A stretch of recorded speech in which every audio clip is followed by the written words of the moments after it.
ఎలాగైనా సరే Jubilee hills ఉప ఎన్నికల్లో కాంగ్రెస్ గెలవాలని తీవ్ర ప్రయత్నాలు అయితే చేస్తుంది. ఎందుకంటే అధికారంలో పార్టీ ఉంది కాబట్టి ఇప్పుడు పరిపాలనలోకి వచ్చి 2 సంవత్సరాలు కూడా పూర్తి అయిపోయిన సందర్భంగా ఇంకా మంచి పరిపాలనే కాంగ్రెస్ అందిస్తుంది అనే సద్భావం, అలాగే రేపు రాబోయేటటువంటి స్థానిక ఎన్నికలు, ఈ పంచాయతీ ఎన్నికలు, అలాగే ఎంపీటీసీ ఎన్నికలు ఇవన్నీ ఉన్నాయి కదా, ఈ ఎన్నికల్లో కూడా గెలుపొందాలని ఈ యొక్క ఉప ఎన్నికను ఉపయోగించుకోవాలని చూస్తుంది కాంగ్రెస్. అయితే తన అంతర్గతంగా ఒక సర్వేని ఏర్పాటు చేస్తే ఆ సర్వేలో కూడా కాంగ్రెస్ ఓటమి పాలయ్యే అవకాశాలు కనిపిస్తున్నాయి.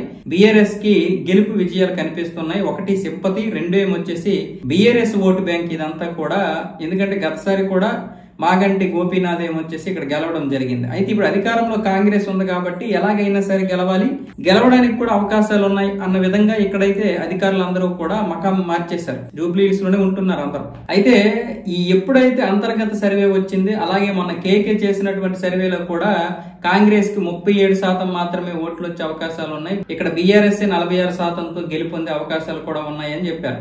అయితే ఈ 2 సర్వేల ప్రకారం కాంగ్రెస్ లో భయం పట్టుకుంది, ముఖ్యంగా రేవంత్ రెడ్డి. ఎందుకంటే ఇక్కడ రేవంత్ రెడ్డి ఒక్కడే గెలుపుకి తీవ్ర ప్రయత్నాలు చేస్తున్నాడు. ఎందుకంటే ఇక్కడ మిగతా నాయకులందరూ కూడా రేవంత్ రెడ్డి ఓడిపోతే కాంగ్రెస్ అధిష్టానం రేవంత్ రెడ్డిని తిడుతుంది. బీఆర్ఎస్ పక్కన పెట్టండి, మిగతా బీజేపీ పక్కన పెట్టండి, అంతర్గతంగా కాంగ్రెస్ లోనే చాలా మంది నాయకులు ఈ జూబ్లీ హిల్స్ నియోజకవర్గం ఓడిపోతే రేవంత్ రెడ్డిని అధిష్టానం పట్టించుకోదన్న విధంగా చూస్తున్నారు.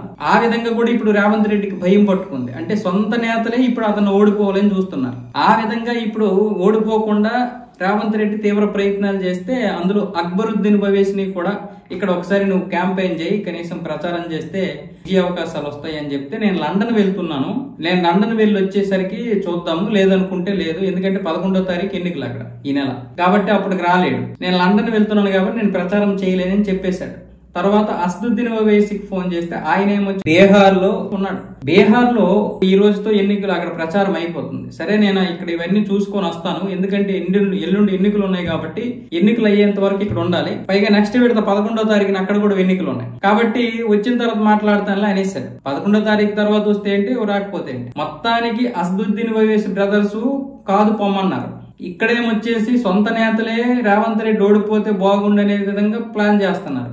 వాళ్ళు ఇక్కడ సపరేట్ గా ప్లాన్ చేయకపోయినా ఎదురు చూస్తున్నారు, గెలవడం కోసం అయితే ప్రయత్నాలు చేయరు. ఇక్కడ బీఆర్ఎస్ ఏమొచ్చేసి ఎలాగైనా సరే గెలిచి, ఇక్కడ బీఆర్ఎస్ పార్టీ బలంగా ఉంది, కాంగ్రెస్ పెద్దగా ఏమీ చేయలేదని రాష్ట్రం మొత్తం మీద కూడా రేపు స్థానిక ఎన్నికల్లో గెలవడం కోసం ప్రయత్నాలు చేస్తుంది, మళ్ళీ తన ఉనికిని కాపాడుకోవడానికి. ఇలాంటి పరిస్థితుల్లో ఇప్పుడు రేవంత్ రెడ్డికి ముందుకు వెళ్తే నెయ్యి, వెనక్కి వస్తే గొయ్యి అన్న పరిస్థితి ఉంది.